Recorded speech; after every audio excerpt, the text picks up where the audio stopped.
Economic the Economic Development Committee, and a member of the board of directors.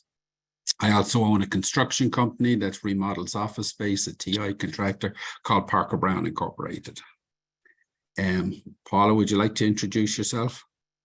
Absolutely. So first of all, thank you so much for having me today. Excited to be part of the economic development meeting for the month of August.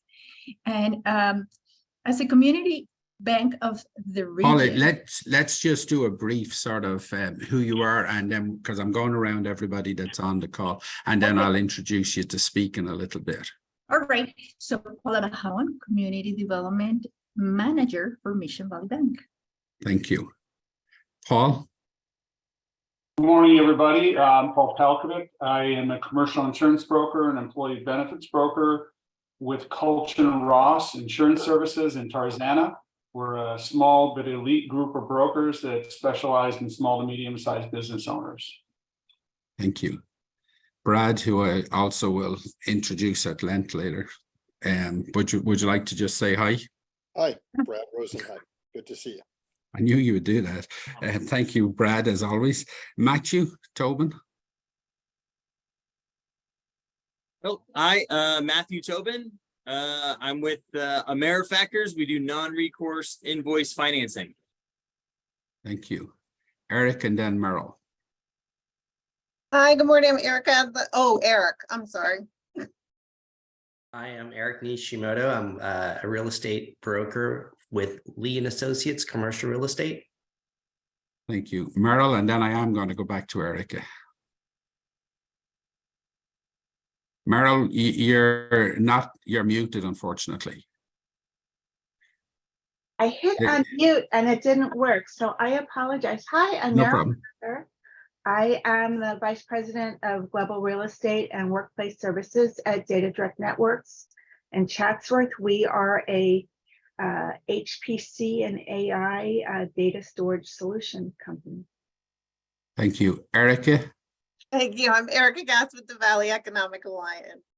I was saving the best to last. I was going to let you speak last, Erica, but Christian? Good morning, everybody. I'm Christian Machuca. I'm with Cypress Equity Investments, but I'm actually here on behalf of the Alliance. I'll be helping them with a project that maybe we'll speak about in a bit, but good morning, everybody. We will. Thank you. Glad you're here. Jonathan? And you're muted, Jonathan. Good morning, everyone. I'm Jonathan Gilliam. I'm from Gilliam Architects. It's just a small residential firm. I've been working with John on our permit reform. Good to have you here. And Lois Klavir, our co-chair here. Lois? Hi, good morning. Morning, everyone. Good morning, John. Lois Klavir. I am a board member of Valley Economic. Can you hear me? Can you hear me? Okay, perfect. I'm one of the board members here at the Valley Economic Alliance, and also I am a senior business relationship manager at JP Morgan Chase Business Banking. So I sit in Encino and I help small business owners with their commercial real estate purchases, refinances, business credit, and any other business banking needs. So looking forward to meeting all of you. Thank you, Lois. Leila and then Ray. Hi, good morning. Leila Lee, Director of Small Business and Economic Policy for the Mayor's Office of Business and Economic Development. Thank you for being here, Leila. Ray. Morning, everyone. My name is Ray Peltier. I'm the owner of Peltier Architects. It's a commercial and healthcare architecture firm in Greater Los Angeles area. Thank you. Myrna, and then Dave. Hi, everyone. My name is Myrna Esquivel. I am the field deputy for Supervisor Lindsay Horvath, and I'm also covering small business issues in the district. Thank you. David. Good morning, everyone. I'm David Honda. I'm president of the 51st District Ag Association and also the chairman of SoCal Corporate Growth Partners, which managed the MBDA program in Los Angeles a year ago, and part of the Economic Alliance since 1994. Thank you, David. Alicia. Hi. Hi, I'm the Mayor Pro Tem with the City of Calabasas and also work with the Warner Center Association. Good deal. You know, my computer has moved people around. Mark Bartholomew. Mark Bartholomew, CEO of Integritex. We're a cybersecurity and IT services company located in Sherman Oaks. Thank you. Varant. Varant. Can you hear me? Yes. Hi, I'm Valance Magellan from the Magellan Publishing and proud member of the Filipino Chamber of Commerce. And also I'm an CEO of Tarzan Neighborhood Council, Public Safety, Outreach and Events Committee member. Thank you. Priscilla, and then we have an unnamed phone number I can call on. Good morning, Priscilla Chavez, Business Development Manager for PCL Construction. We're a general contracting firm. Thank you. 310-963-6263. Would you like to introduce yourself? Maybe somebody has. They just muted whoever it was. So I think we've got everybody. Did I miss anybody? Hi, good morning. My name is Rudy Melendez, South San Fernando Valley stakeholder candidate for LA City Council District 2. Thank you. Okay, thank you. I've got everybody. So then to move on to our agenda, I want to introduce Paula Bahaman.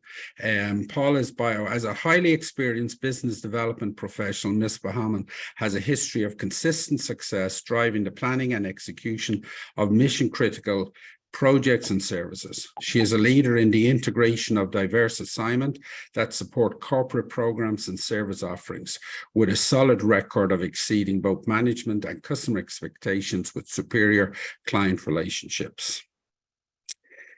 Paula serves on the board of directors for 2 other nonprofit organizations in the San Fernando Valley and actively participates in events to support financial literacy. Please welcome Paula Bahaman. Thank you very much, John. So I want to share a little bit about Mission Valley Bank. As the community bank of the region, Mission Valley Trusted Advisors engage with business owners to uncover their credit, banking, and cash flow needs. And by doing so, we custom tailor solutions, create advice, direction, bring resources from the community. So officially, we invite members of this committee attending, the general public, to engage with a member of our team to have a conversation and see if we can help. Once again, thank you so much on behalf of Mission Valley Bank for having us. And baton is back to you, Mr. John Parker. Thank you. And in full disclosure, Paul is here as a sponsor of the Valley Economic Alliance. I happen to be a director of Mission Valley Bank too, on full disclosure. So we're now going to move on to Christian. Are you able, is Christian here still? Yes. I'm right here. Oh, well, can you share your screen? Erica will give you that. And you've got a document you want to share with us? It's not exactly a document, but I was just hoping to introduce myself for a few minutes. Please. Great, thank you. Good morning, everybody. Like I mentioned before, I'm Christian Machuca. It's a pleasure to meet everybody here and be invited to introduce myself. I'll be advising the Alliance on a long-term project, essentially to help bring additional development to the Valley.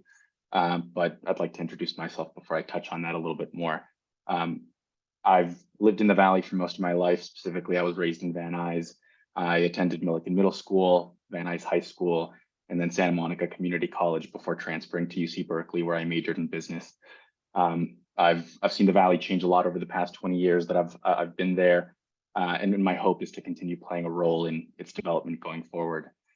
For the past 7 years or so, my background has been in real estate private equity, investing primarily in the multifamily space. That's basically a fancy word for apartment buildings.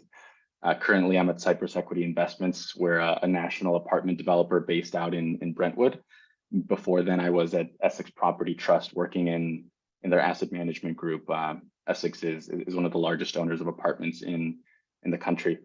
So through that background, I learned what developers look for in a development site, and that's what I'm hoping to bring to the Alliance in that project. Essentially, what we're hoping to put together is a set of resources so that any firm that's not familiar with the Valley and that's interested in developing in the Valley can use those set of resources. And the intent is to reduce any kind of barrier that a developer unfamiliar with the Valley might have. Real estate, as we all know, is a very local business. And so my hope is that the Alliance can be a bridge for developers to understand local market dynamics, the local political environment, the zoning and regulatory structure, et cetera. We are just getting started on putting together that program. So by the next quarterly meeting, we'll have something to actually show for that work. But I did want to introduce myself and introduce that project that we're putting together.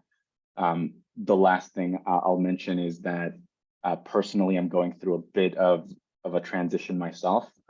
In a couple of weeks, I'll be leaving my current firm to start a consulting business, providing the same kind of services that I've been doing for, on an employment basis for the past few years to small and medium firms. So that's really any kind of set of financial analysis, underwriting, asset management, et cetera. After this meeting, I can share my personal contact, and if anybody wants to connect on a one-to-one basis, that'd be great. But thank you all for letting me introduce myself and letting me speak to the group. Okay, well, thank you, Christian. Can you put it in the chat, because then people can pick it up now, your contact info. Absolutely. If anybody joined us since we did the introductions, if you also would like to introduce yourself in the chat, that would be good. Brad, I don't see Maria on the line here. So I was going to take something else and wait for her, or do you want to go ahead without? It's your call, John. She actually said she wasn't going to make it till 10:30. Okay, why don't we do the other things and then we'll have her, I know you're very capable, Brad, but we'll have her on the line in 15 minutes then. Is that okay? Okay, so I know we have Jonathan Gilliam. Jonathan, would you like to give us an update on permit reform and what's going on with the City of LA? Sure, give me just a sec. So with Sonia, we put together a document that she is going to start distributing that kind of lays out what we see as some of the major issues that need to be addressed, and then kind of a point-by-point idea of some examples of how we think we can address them. And it's more, one of the big focuses was on the length of time that it takes to do tenant improvements. And I think David Honda can back me up on that, is that you can get these things bound up when you have a timeline to meet a lease deadline, and sometimes that just kills the job. So I think we're really focused on that. We're really focused on housing. I think the report that I put together maybe 2 years ago, we're seeing some movement, and the city seems to be doing some of the things that we suggested. I would love to claim credit for it, but I think, maybe some of the ideas kind of came into their heads from that report. And I think we're starting to see some wins, and we're starting to see some things smooth out. So that's kind of where we are with permit reform. Okay. And Eric, Leela? Yeah. So, the mayor, and we're talking about City of LA, correct, Jonathan? Mostly City of LA, but we were kind of looking at it. We're focused on City of LA, but it's a more holistic document than it was before. Okay. That is kind of talking to other municipalities as well. Got it. Only because Mayor Karen Bass, she did sign Executive Directive 4, which is calling for anyone that's not familiar, it's calling for all the different departments to come together and do a thorough review of different processes and timelines and fees and et cetera. So I'm actually taking charge on that front. So if you have anything that will be beneficial to us, and I'm leading these discussions like every week. So if there's anything that's beneficial, I'll appreciate it if you can send it over to me. Absolutely, I will. I'll certainly email you some things that we were talking about, and then I'm sure Sonia will share the report with you. Thank you. I think this would be excellent because economic recovery really happens. The rubber hits the road at our building and safety department, and there's so much frustration. You know, we understand when there's a change of use and there's a, because neighbors, everybody should be allowed row in on what that change should be allowed, but we remodel office space, and in the main, I know in theory it's supposed to be done over the counter, but it's not in practice. But when there's non-structural, no change of use, it's just amazing to us that it can take 3 and 4 months to try and get a permit for a small office. So. Yeah, and we need these stories, right? It helps us kind of understand what was this. We need to understand the specific situations as well, because it will help us kind of really address the issues that are prolonging the system, the procedure, the process. Well, we appreciate your help. I know, Eric, we had, and I think, sorry, on zoning, because now we've talked with permit reform, but moving on to zoning reform, and Kanika is here, and Eric, do you have anything that you'd like to share with us? Can you guys hear me, John? Yes. Okay, perfect. This is Kanika. Well, sorry for joining late, but I'm glad I made it in time to introduce the zoning reform roadmap, and we're very delighted to introduce it. We're calling it Smart Planning for Growth, a zoning reform roadmap for the San Fernando Valley. This roadmap proposes zoning reform strategy that seeks to balance the needs of the resident, businesses, and the environment. It envisions a future where accessible housing, efficient transportation network, vibrant public spaces, and thriving local business can all coexist in harmony. So the goal of this roadmap is to serve 3 purposes, and it's written in the roadmap there, but I'll go ahead and highlight zoning that promote the growth of our business community, support job creation, and build our economy. The second one is to engage residents and businesses in meaningful conversation about zoning that promote economic development. Keep in mind that there's a lot of discussion about zoning reform to promote housing. And there are a lot of state policy that's been out to take control from the local government just to put in housing. And now businesses are concerned that if we're putting more housing, then what does that do to our commercial spaces? Because a developer can come down and tear an entire commercial building and just do 100% housing. Well, anyway, and then the third goal is to make a clear and compelling case to planning decision makers as we advocate for sustainable changes through our zoning code reform. The key topics that are covered in this roadmap include housing affordability, transportation, infrastructure, activating open spaces, revitalizing commercial zone, and community engagement. With that, we invite you all to review the document and provide any feedback to us as we finalize the document for release. Thank you. And when would we expect the document, Kanika? I do not know when we'll plan to do that. We'll have to meet again internally as a team with Fred, Sonia, and Eric to refine what we need to refine based on any feedback or comments we get from all of you. And we need to figure out a strategy how we're gonna release it. We're hoping that maybe this might be a good step for us now to take it to our state government to advocate for some changes. Okay, perfect. Eric, and Eric, you want to add something else? I'm sorry, did I take the whole floor, Eric? Sure.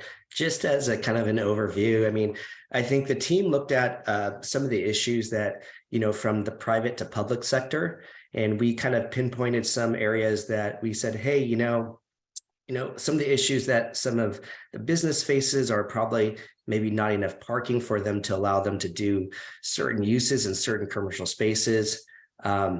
Maybe we're looking at, the big box shopping centers now and saying, hey, there's a lot of vacancies out there. The zoning is maybe limiting certain types of uses there. What is it that we need to do to encourage more businesses to be able to utilize space in the way that they should be able to, or even what is the idea of changing the use? We looked at the housing issues and understanding, the structure of pay growth in the city is not enough to cover housing. And we looked at transportation. Some of the issues that we looked at help form kind of this roadmap to going, how do we move forward from here to help influence zoning? Perfect. So if people had opinions or would like to share those, if you have Erica or Kanika's information, you can go direct, but failing that, you can always send it to Erica. We give Erica all the work here, but Erica will then make sure it goes to the relevant people, right, Erica? Yep, of course. I'll put my email. Okay. Okay. So, and if you joined us late and you'd like to put your information into the chat, please do so. Brad, we're going to go over to you now, and then when Maria joins us, because yes, I think that's what we've got to do. So Brad Rosenheim is President CEO of the consulting firm of Rosenheim and Associates. R&A is Los Angeles' premier firm specializing in land use entitlements and planning project team management, permit processing and clearance, government and community affairs associated with the land use entitlement process, strategic planning, consulting and analysis for public and private sector clients. He worked with Marvin Broad for 7 years as a deputy advising on San Fernando issues. Brad was a nominee for the LA Youth of the Year Award year in 1980. He started the West Valley Boys and Girls Club. He is a past chair of VICA, and Brad is involved in a lot of community things and a good friend to the Valley Economic Alliance and many other people. So Brad, would you like to tell us about the project? Yes, thanks very much. I'm going to share my screen here. And Brad and team, everyone, I'm on. Maria Camacho from the Rams Design. So good morning. Hopefully you can hear me. Well, Maria, now that we have you, I will introduce you if I may. Sure. Maria's in her capacity as Director of Government Affairs, Ms. Camacho establishes working relationships with public officials and public agencies throughout the LA region to identify opportunities for partnership and to solicit insight and feedback on current policy and civic topics. Given the development of SoFi Stadium and Hollywood Park by Los Angeles Rams ownership, she also works closely with the management team in policy engagement and public agency outreach and dialogue. Ms. Camacho holds a Juris Doctorate from Loyola Law School and Bachelor of Arts in Comparative Studies in Race and Ethnicity with a minor in Urban Studies from Stanford University. She currently resides in Hancock Park with her husband, their son, their daughter, and their Labradoodle dog. Welcome, Maria. And I'm a proud Valley girl. I grew up in the Valley in Encino, so I'm all about the Valley. I still have my 818, so forever I will have that number. Nice to see you all. Love being a part of this awesome group of the Valley Economic Alliance. Well, thank you both for being here. I'm going to hand it off to you, Brad, to start, I presume. All right. Can you see the screen? Okay. Yes, Brad. Excellent. All right. Well, thank you all very much for allowing us to join you today. As John mentioned, our firm does land use planning and entitlement work, and we've been brought on board by the Rams to help them in the relocation of their football operations and training facility to the Anthem property in Warner Center. And Maria will join me in a minute and give us some background on some of their community activities. But what I wanted to do today is tell you a little bit about the facility and then walk you through some slides that will show you what the facility actually is, and then we can hopefully answer some of your questions. So many of you know the Rams currently have their football operations and training facility over in Thousand Oaks at Cal Lutheran. What we're proposing is to move that facility here to Warner Center. That will include all of the coaching staff, all of the players, the football and training staff, the equipment staff, the operations and administration staff, and the video personnel. So at any given time, at the peak of the season, we're looking at somewhere around 200 to 230 folks brought here by the Rams. In the off season, that will vary from 100 to 200 people in the Warner Center facility. The way that we're able to do this under the Warner Center 2035 plan is through an administrative clearance. And so that is not a discretionary process. what we are obligated to do is demonstrate that we are conforming with the various provisions of the Warner Center plan. We submit that to the Los Angeles City Planning Department. They do not issue a decision letter, but they issue a clearance that demonstrates that we do conform to the applicable provisions of the Warner Center plan. And that allows us to do an expansion of an existing facility of up to 50,000 square feet. The new facility is really primarily an office facility with some ancillary workout space. There will be 2 football fields. Those football fields, by virtue of the collective bargaining agreement between the players and the NFL, cannot be used more than 2 hours per day. There will be no lighting other than security lighting, so the practices will take place during the daytime hours. What this facility is not, is it's not a place where games will be played. It is a practice facility for the Los Angeles Rams.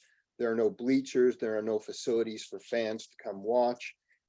It is really limited to Rams organizational staff, some media at various times, and then visitors upon pre-approved permission to participate at the site. The site is fully secured. The site is closed to the public. And there is a very key component of security 24/7 throughout the site. It's very important for that purpose. Now, some of you may have heard recently about the training camp that's going on right now. That's at UC Irvine. That's when the public and the fans are invited to participate in practice sessions that the Rams hold. And that's predetermined. That occurs late July, August, prior to the season beginning. That's a different process, and that will continue to take place in UC Irvine, at UC Irvine or elsewhere. As you can imagine, the Rams are very anxious to move to Warner Center. As part of that process, to move forward as quickly as we possibly can, the Rams will be using modular buildings to facilitate and to host the team for the first several years. Now, these facilities are typically temporary in nature. They last for roughly 5 to 7 years. There's a practical life to these modular units. And the hope is, and the aspiration is, for a permanent facility to be built at some point in the future for the Rams in Warner Center at this location. So this is an aerial view of what we call the Anthem property. This is the entire block surrounded by Oxnard on the south, Canoga on the east, Irwin on the north, and Owens Mouth on the west. The facility will actually be constructed in the northeast quadrant of the property. You see some existing on-site photos with the existing building and the surface parking area. This is the proposed site. So you have the existing building and cafeteria in the light blue. You also have the auditorium building and the visitor center that currently exists. That will be demolished as part of this project. And then the addition will connect by a walkway, a covered walkway, to the training facility in darker blue. You can see here the football fields as well. This is a little bit prettier picture. You can see the 2 fields. They are located at this spot for very specific reasons relative to natural sunlight. These are natural turf fields, and they need to be very specifically designed and located to be able to maintain good sunlight to allow the fields to thrive. This is the footprint of the proposed facility. Here you can see the connection between the existing building and the proposed facility. That connection will lead to the basement area of the existing building, which will be used for storage of equipment. The parking fields will remain to the west side. This will be used primarily by the staff and the players. Primary access will be from Owens Mouth. And of course, the perimeter of the football fields is very important to have nicely and very lush landscaping, although it will be water tolerant and native.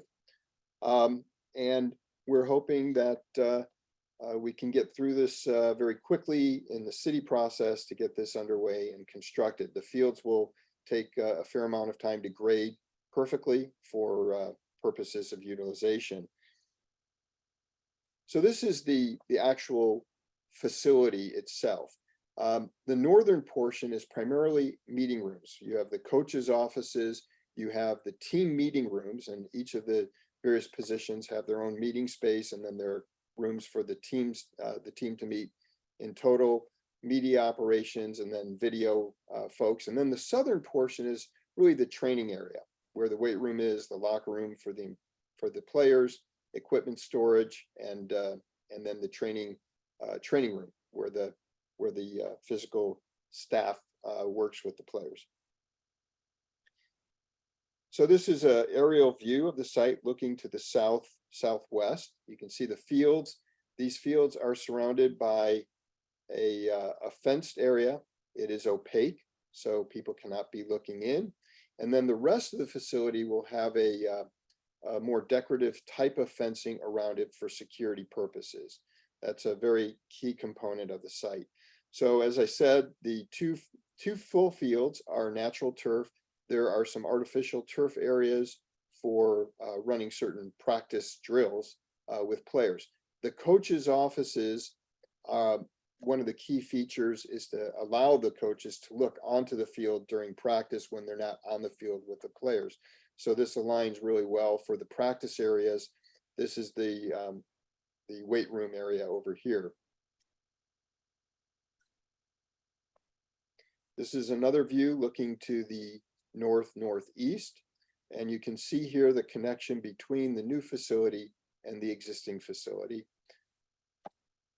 I should mention this area here is pickup drop-off. So when the team is taking a charter bus or buses to various activities and or trips away, this is where they'll meet and leave from oftentimes. And I should note that this fence indicates the more decorative fence that will surround the remaining portion of the training facility. This is a close-up view. This is the weight room over here. These are garage type doors, so they can open up right onto the artificial turf area, again, where certain drills may be taking place in training sessions. This is a ground level view of the fields. And then this view on the right-hand side is of the exterior along Irwin near the corner of Canoga. So at this point, the grade will be at its greatest difference between the football field level and the sidewalk on the adjacent street.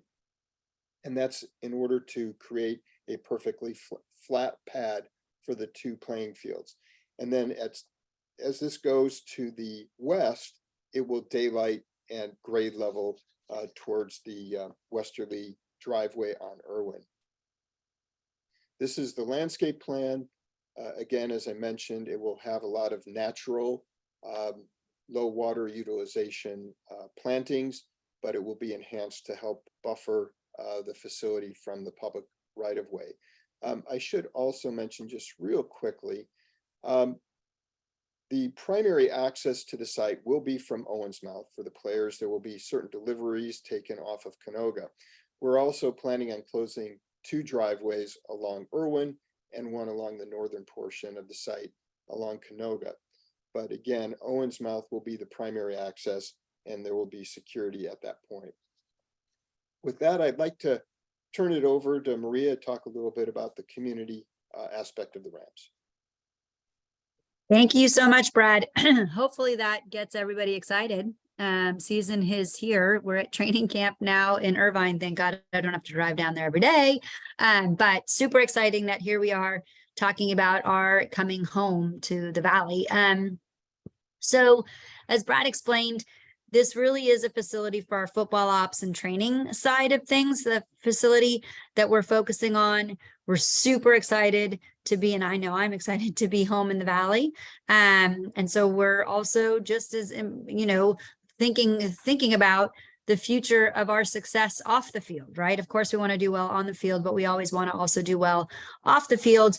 So here we come to the West San Fernando Valley to figure out kind of what we can look at, what we can learn about in terms of community partnership opportunities, looking at nonprofit organizations that are currently out there doing amazing work, and how do we continue to do that kind of listening session, if you will, and continuing to get to work with some of the folks that we already work with now.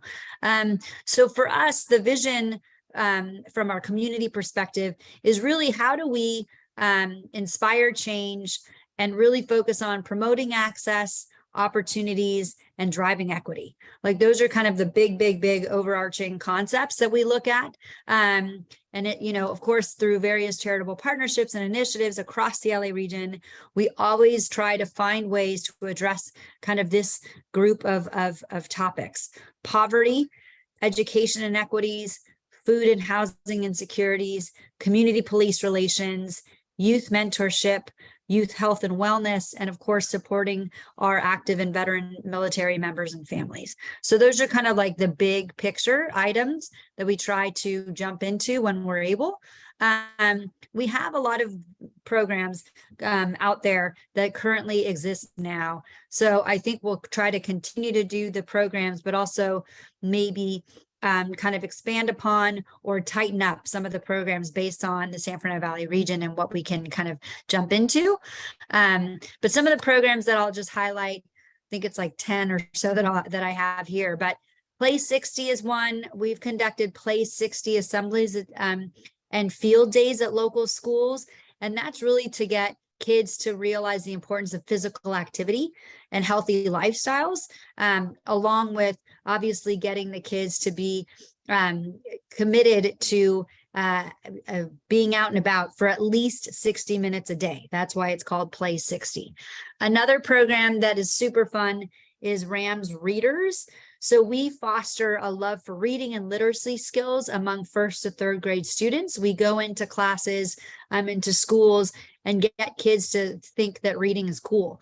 And we have staff, cheer, mascot, players, whatever it may be, come in and just show the importance of reading and do some fun reading exercises and things like that. Another great way that our organization gets out and about is by doing a staff day of service each month. So basically we shut down our office and tell everybody, go out into the community and do something in partnership with a local program or nonprofit organization or a school. We have all of that set up ahead of time, and then we open the doors into these various locations and have staff come and kind of do a fun activity. So those are really great ways of getting the staff out into the communities. Another great thing that we do is called the LA Rams Playmaker program. And each year we try to highlight 13 local community leaders or organizations, whatever it may be, but it's in memory of one of our awesome players, Kenny Washington, who was number 13. He was one of the first African-American football players in the league, and Woody Strode. And so we wanted to use that kind of focus of advocating for justice, addressing disparities, and inspiring change by highlighting some of the local leaders already out there doing amazing work. And how do we bring them out into the public view, right? Through our communication channels, bring them to a game, honor them on the field, offer financial support towards the associated organizations of these leaders. So that's a really fun program that we have done for a long time now.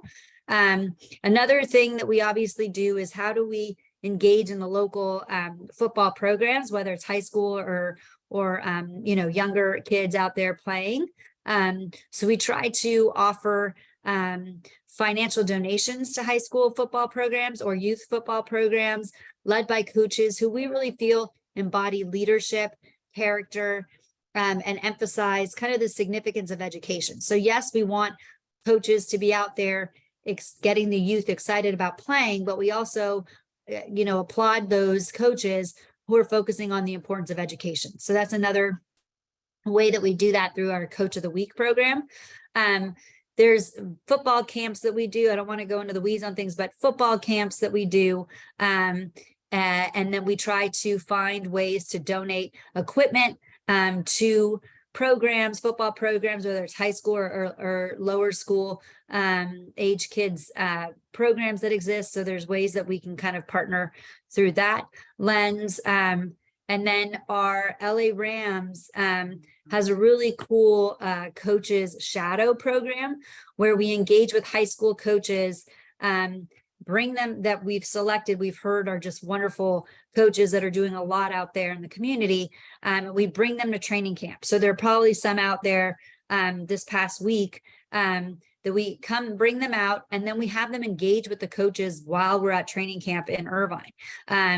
And that's a really fun, cool opportunity and way to kind of, again, continue to congratulate the coaches out there that are doing just a good job with the youth and getting them excited about playing, but also more importantly, getting them excited to just, the kids to continue to do well in school, which is very important. Another great project is our Rams Pathways to Success, which I'm a part of and a lot of staff are a part of. It provides high school students with a 6-month mentorship program, pairing them with Rams staff like me and various members, and to offer them job shadow opportunities. So it's a great way of kind of showcasing the reality that being a part of a sports organization doesn't mean you have to play.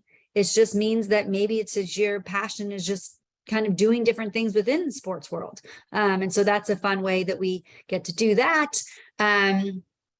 God, there's so many more I could go through, but another good one I think is one that I'm very proud of is we make a $2,500 donation to participating schools who are a part of the academic school district academic challenges. So they're in LAUSD and other school districts, there are these academic challenges.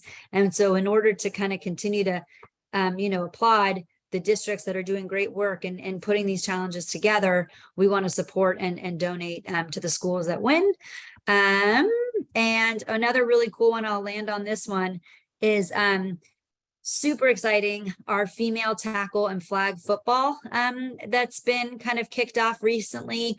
CIF has allowed a female flag football program to be a part of the sports that are sanctioned across the state. And so in supporting that and continuing to push that forward, we support female players who are already out there playing in the game. And we bring them to some of our games and get them highlighted and get them kind of feeling the love that they too are players of football. And it's really fun to see and engage with some of these females who are just passionate about football as is everybody. So I think I'll end on that.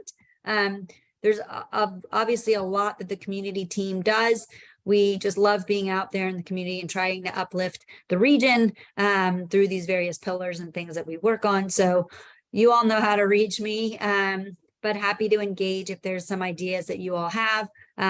Obviously a proud member of the board here within this organization. So always can be sought out and to kind of connect on specific things that you may think about that could be of interest to us. So thank you.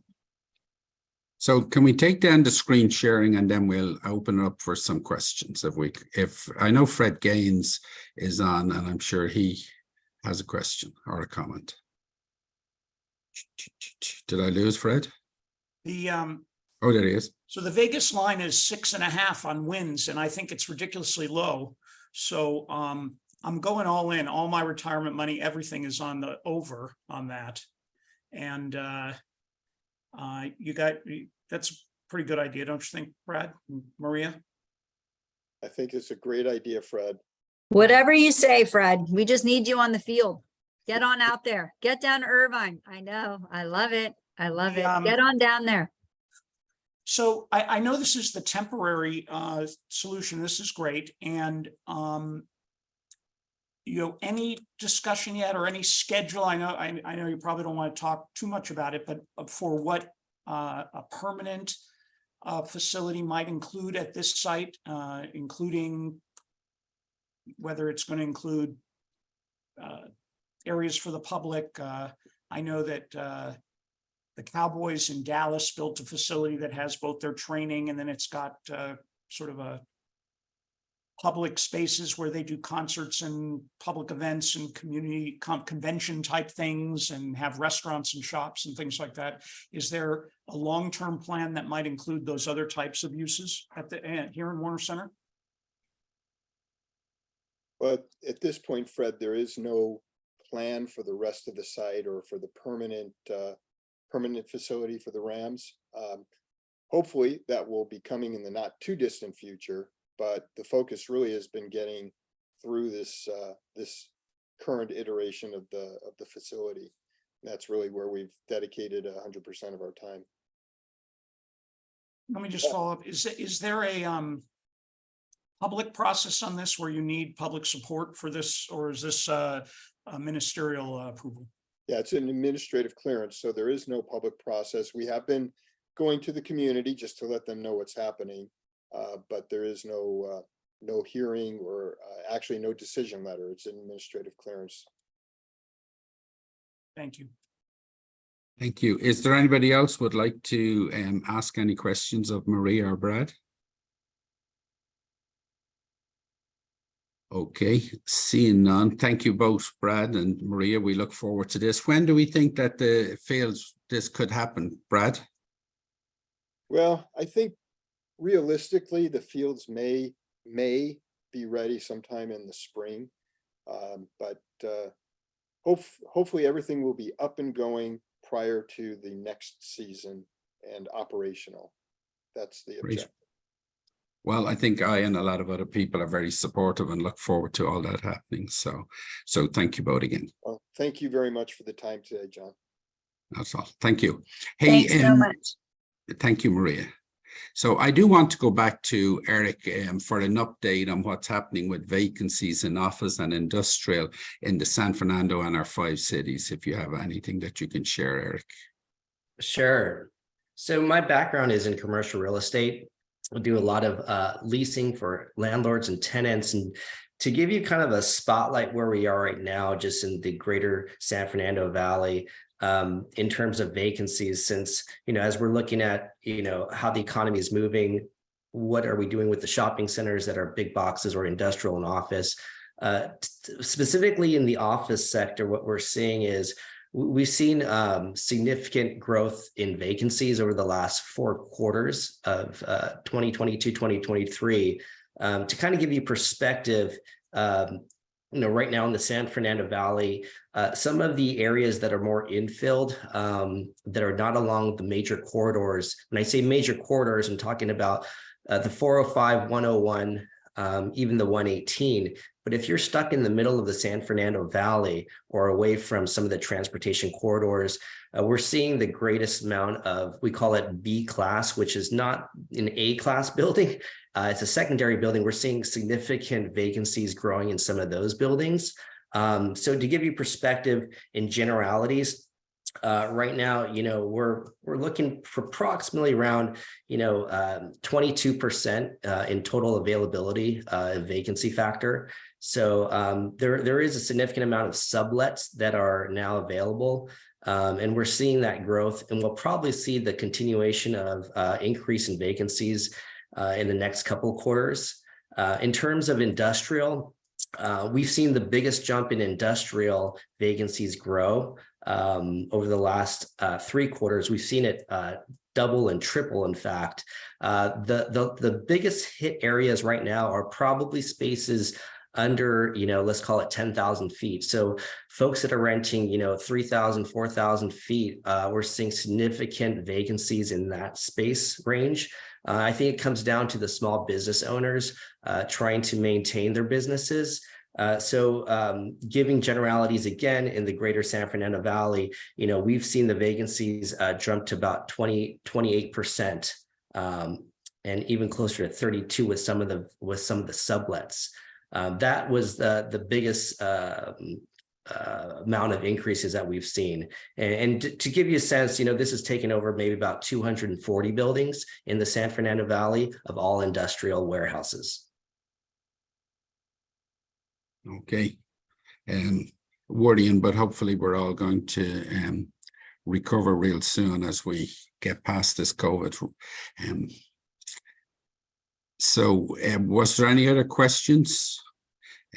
I see one of our little gems in the valley is the fact that we have an airport which helps business.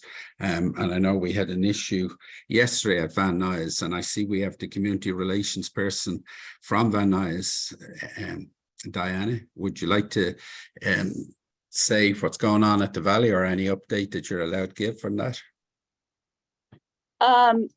Sure. It's thankfully the aircraft was contained. So unfortunately we did lose 2 people who were in the aircraft, but nothing around it, or nobody else was hurt in the process.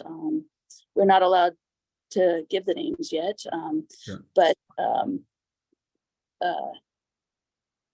it's a very tragic event. It wasn't anything, the NTSB is still investigating, but again, nothing else was damaged on the ground. Okay, one of the things we heard from before was eVTOL, what do we call it? Electric vehicle takeoff and landing, and a lot of people see that as a big deal in this coming year. That's something that Van Nuys and other airports will be participating in. We're keeping a close eye on it, and we have had, and I know you as a Citizen Advisory Council member have had a presentation from Jacoby regarding eVTOLs. I don't think that we predicted it's going to be here this year, but that is something ongoing that we're watching. And when the FAA approves it, I think the FAA has said they're expecting some approval in 2024, and then we'll have a better idea of how that's all going to work. Okay, thank you. Was there anything else, or I will go over to our illustrious chairman, Mr. Fred Gaines, who's on to close down our meeting. Any comments or questions from anybody? Okay, Fred, I'm going to let you have the floor to close down our meeting. And thank you for all the work you do. John, thank you so much for your leadership of this committee, and appreciate everyone's attendance and participation today. Just a quick note, yesterday I was at City Hall for a presentation to the city's Housing and Homelessness Committee of a report done, actually sponsored by the Los Angeles Business Council and done by UCLA and Cal State Northridge, which talked about in some very shocking numbers of where we're headed in terms of housing in the city, and the need outlined by the state plan for almost 500,000 units over the next 5 or 6 years, and the fact we're on track to meet maybe 10 to 15% of that goal, and the need to really jumpstart and move forward. We talked a little earlier about the zoning reform and that we're working on, but some very, very simple, relatively simple solutions were talked about, including moving the site plan review threshold from 50 to 200, and some other expediting of projects that alone could help to move the needle. Still nowhere near to what's needed, but at least to maybe double or triple the pace that we're on. So we are part of a coalition that's working on those issues. Very excited about it, and there was some positive response yesterday from council members across the spectrum of political views. So we're hopeful that there may be some progress there, and we're very happy to hear all the reports today. Layla working on her things at City Hall, and anything we can do to be of assistance on that. So we are going to be having our investor appreciation event coming up later this month on August 24th. If you're interested in attending, it's a reception where we appreciate and look for new investors in the Alliance. And that's on Thursday, August 24th at the new Fogo de Chão in Woodland Hills. I'm sure that'll end up being a big hangout for the LA Rams right down the street from their new practice facility, where they're serving lots and lots of meat on skewers. I imagine that might be popular with some of the Rams staff and players. So you get your first look at that if you haven't been over there. It's really a great place. on Thursday, August 24th. Let us know if you're interested in attending, and we can help make arrangements. And especially if you're willing or interested or know someone who is, to be an investor or a bigger investor with the Valley Economic Alliance. With that, I think we're bringing our meeting today to a close. And John, again, appreciate all your work. Erica and the staff, we appreciate you. Sonia's taking a well-deserved week off, a vacation week today. So we wish her the best, and we will see everyone again at one of our future meetings. Thank you so much. Thanks, everyone. Thank you. Bye.